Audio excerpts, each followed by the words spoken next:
ప్రభుత్వ బడి అంటే చిన్న చూపు చూసే రోజులివి. కానీ ఒకప్పుడు సర్కారు బడిలో సీటు దొరకడమే గొప్ప అని మీకు తెలుసా?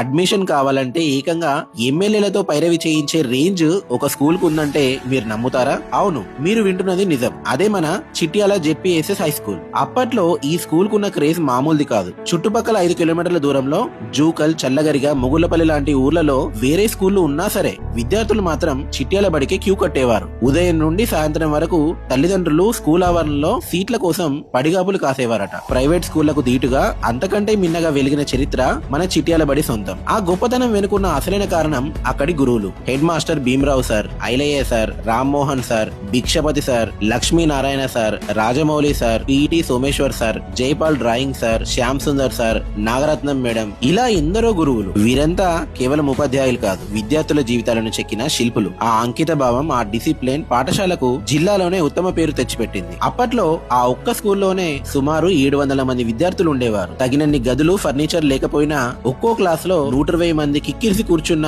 చదువులో మాత్రం రాజీ పడలేదు. సౌకర్యాల లేమిని ఎప్పుడు సాకుగా చూపించలేదు. జిల్లా కలెక్టర్లు సైతం ఆ పాఠశాల ఫలితాలను చూసి ఆశ్చర్యపోయి మెచ్చుకునేవారట. SC, ST, BC girls hostel సదుపాయం ఉండడం వల్ల గ్రామీణ విద్యార్థులకు ఒక వరంలా మారింది. నాడు ఆ నేల మీద చదువుకున్న బిడ్డలే నేడు డాక్టర్లుగా, ఇంజనీర్లుగా, పోలీసుగా, సాఫ్ట్వేర్ ఇంజనీర్లుగా, టీచర్లుగా స్థిరపడ్డారు. మరికొందరు